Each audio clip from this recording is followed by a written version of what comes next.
Hey folks, this is Alrighty Then, coming at you from the LBC, and today I'm going to do a review on the LTX 1045 hydrostatic transmission from Cub Cadet. And yes, I am wearing the same clothes that I was wearing not too long ago, but I had only worn it for a little bit, so I kind of put it back on because I knew I was going to get dirty, I was going to be outside. But this is a review of the Cub Cadet LTX 1045 with hydrostatic transmission. So what the hydrostatic transmission means is that when you push this lever forward, it goes forward. When you push it back, it goes back. So there is no, you don't have to shift any gears. You know, the more you press it, the faster you go. And then this kind of gives it actually stop and reverse. So you can stop with this or reverse. Actually, the minute you lift off the throttle, it stops by itself. So let's take a look at it. Let me give you the go around. The recommended inflate tire pressure is about 10 psi. It has a 42-inch deck on this model. This is an adapter that comes for the bags when you're using the big buckets in the back to collect the grass. I went ahead and put that hitch on there myself. Here's the other side.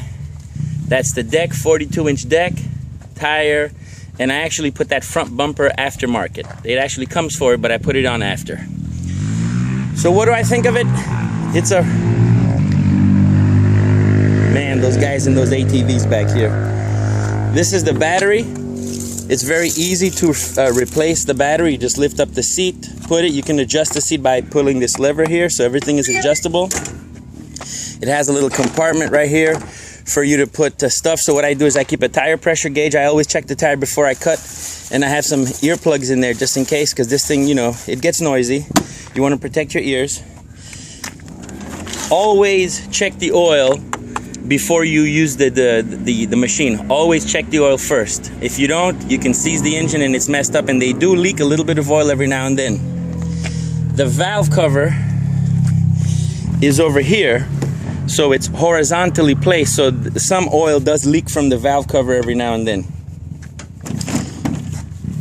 It's got two headlights, which they don't really help you at night, but anyway, if you ever decide to, you can. Here's where you put the fuel. It has a digital meter that tells you how many hours you've used it, and usually every 50 hours is when you do your maintenance on it. Okay, every 50 hours is when you want to change your oil and stuff like that. This is your throttle or your idle pull, your idle lever. Here it's on low idle. Here it's at maximum idle, and then you put it way up here for choke. Okay. There's your fuel gauge. This is so you know how high the fuel is. This lever right here is to put the brakes on. It's got an automatic brake, or you can automatic lock it in so that it's propelling you forward without having to hit the throttle. That's just in case. If you're having to cut long, like along a lot of acres, you can just lock it in place, and you don't have to be hitting the throttle pedal. This is your deck activator. So this is how you turn on the blade. You just lock it in place like this, and that's how you turn on the blade. This is how you lift and lower the deck, just by putting it in whatever desired level you want it. Let me open it up again. It's got a 20 horsepower Kohler Cougar 20 in there. It's pretty powerful.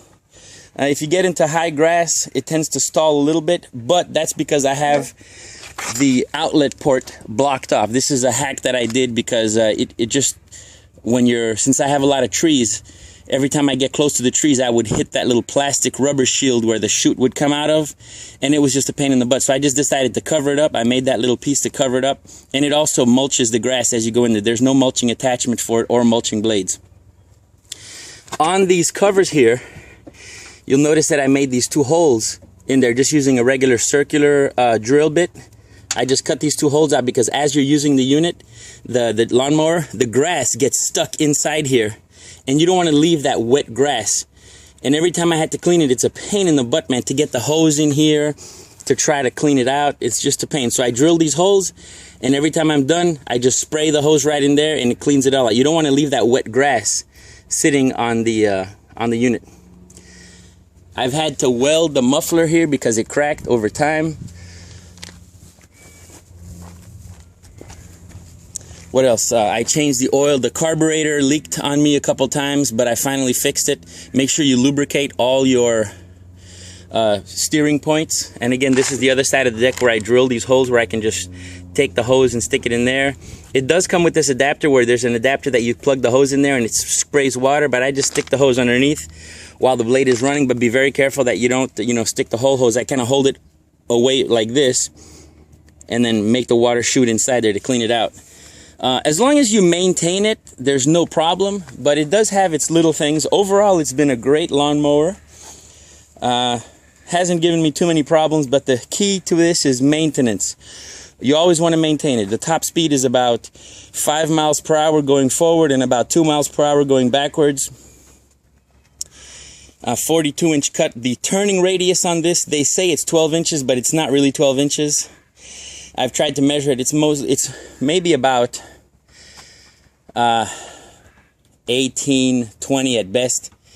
It's not it doesn't have that tight of a radius, but it's okay. It does have a reverse lock. So when you start it, you put it in the normal mode and you turn it and start it, and you can cut like this, but as soon as you hit the reverse pedal, it'll turn off on you. So in order to go to reverse, you have to put it here, hit this button, and it puts it in reverse mode so that you can go back and forth without worrying about it. So if you know there's no kids walking around behind you, there was this one guy not too long ago that his daughter got stuck. His daughter was behind him. He put the thing in reverse and he ran over his daughter and kind of did some damage. So this is kind of a precaution, but once you put it in reverse, you can go in reverse. So it's not like there's a backup sensor that tells you when there's something behind you. It's more a conscious thing. But even though I have it in reverse, I always try to look behind me before I back up, just in case, because I do have a son and he's pretty quick and sometimes he shows up when you least expect it. So this is the Cub Cadet LTX 1045. So like I said, I'm pretty happy with it. It works well. It's done what it's supposed to do. It cuts the grass pretty good. When the chute is open, like I said, you don't have to worry about it stalling on high grass. But when it's like this, all the grass gets kind of congested in there and it kind of bogs it down a little bit. But overall, it's a pretty powerful machine. I've had to replace the engine once because oil leaked out of it due to manufacturer's defect and the whole thing broke inside. But I believe that if I had checked the oil on it, that wouldn't have happened. So now I check the oil meticulously all the time because it does have that small leak, and it's because the way the engine is designed, it just leaks. So every time you go to start it, make sure you check the oil. And routine maintenance, they sell a kit that comes with a fuel filter, an air filter inside here, and a new oil filter. And it takes about a quart of oil. And I always have an extra quart handy just in case I need to top it off just a little bit. If you guys have any questions regarding maintenance and what I've done to it, go ahead and leave your comments below, and I'll be more than happy to maybe make a video of it showing you how I did it. But the battery, I could show you how to replace that. The tires are very easy to replace. Lubricating it, taking the deck off is easy. It's not too bad. So if you guys want me to make a video on any aspects of that, just let me know, and I'll be more than happy to do it. So my final thoughts are, for $1,400, I got this thing at Home Depot. $1,400 plus tax. It's a decent machine. It does what it does. It starts on command. It never has given me many problems. Just a routine stuff. And hopefully my inexperience will be your salvation, and you just don't do the same mistakes that I did. Always check the oil first before you use it. That's the biggest thing I could tell you. Otherwise, I hope you enjoyed the video. Don't forget to like and subscribe, and stay tuned for more videos, guys.